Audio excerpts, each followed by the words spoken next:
Europe's economy is projected to be badly hit by the energy crisis triggered by Russia's war in Ukraine, with at least half of the 19 countries that use the euro heading for a recession, the managing director of the International Monetary Fund, IMF, has said.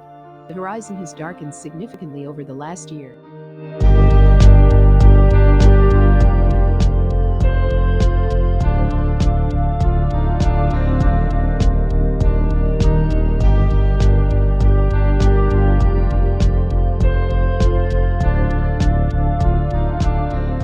Georgieva told Euronews on Thursday.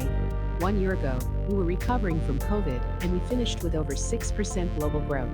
And then two shocks. Omicron and Russia's war in Ukraine have not only interrupted the recovery, but reversed it. Georgieva sat down with Euronews business editor Sasha Vakulina after speaking at the Making Markets Work for People event in Brussels. The number one priority is to fight and win against inflation. What does that mean? Tightening financial conditions. Interest rates are going up, she noted. When central banks are stepping on the brakes, finance ministries cannot press the accelerator. The IMF chief did not mince her words. The picture she painted of the global economy was unmistakably dark, with a worsening cost of living crisis and momentum slowing down in Asia and America.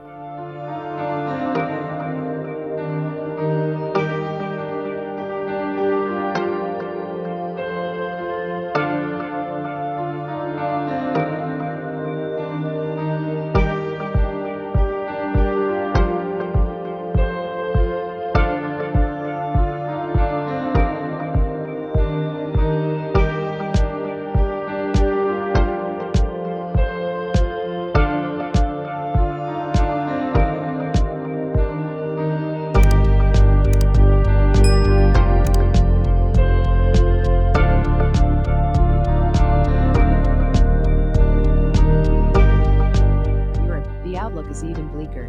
Europe is affected more severely by the increase of energy prices. The heat on European economies is such that we actually expect half of the countries in the Eurozone to experience at least 2 quarters of negative growth. In other words, a recession, she said, without naming the countries. A recession is generally defined as 2 consecutive quarters of negative GDP growth. Just to give you a sense as to how significant the hit on Europe is, our pre-pandemic projections and our current projections differ by €500 billion, she said. In other words, the loss to the European people is quite dramatic.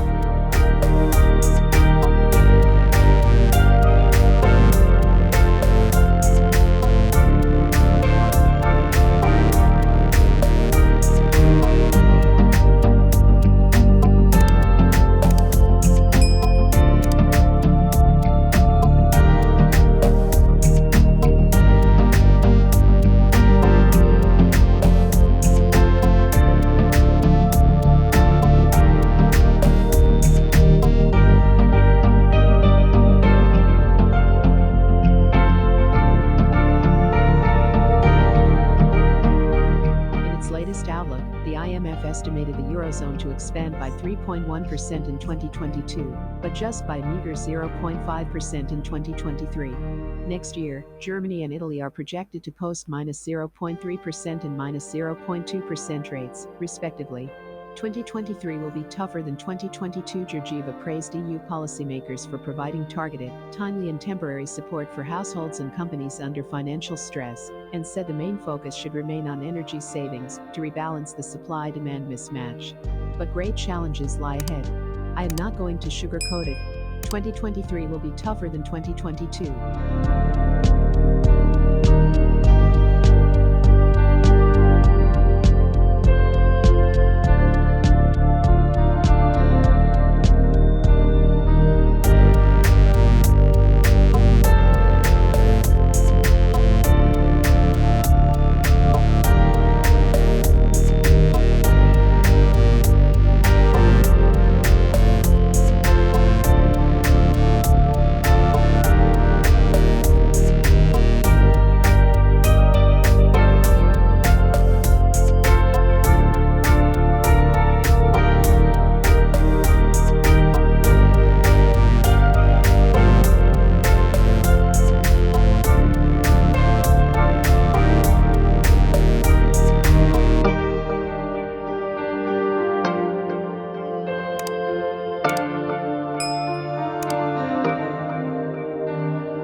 Europe may be even harsher than this winter, she declared.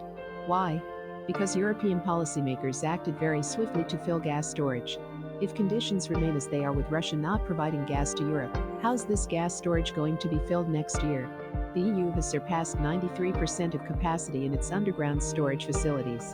The shopping spree, while successful, brought gas prices to all-time highs in August.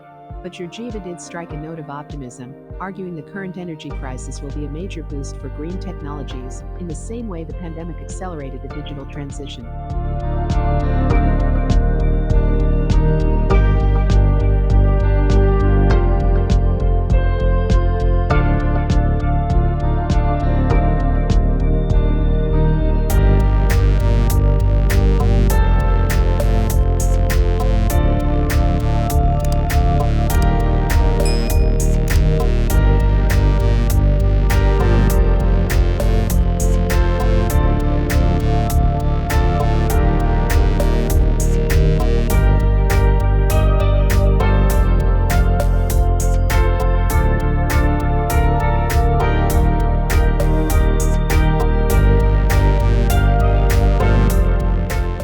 To see a war on our territory again, refugees again, and the tremendous suffering of people under siege again. We thought that this would never be repeated. And I am, in my mind, still wrestling with this image of Europe of war again, she said. The key question today in Europe is, can Europe stay united and can the public be brought on board for this difficult time? Speaking about the Russian economy, Georgieva projected contractions in both 2022 and 2023, together with mid- and long-term damaging implications.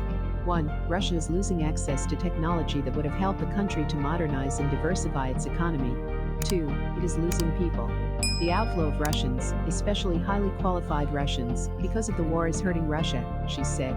And 3. It is losing its role in the global economy.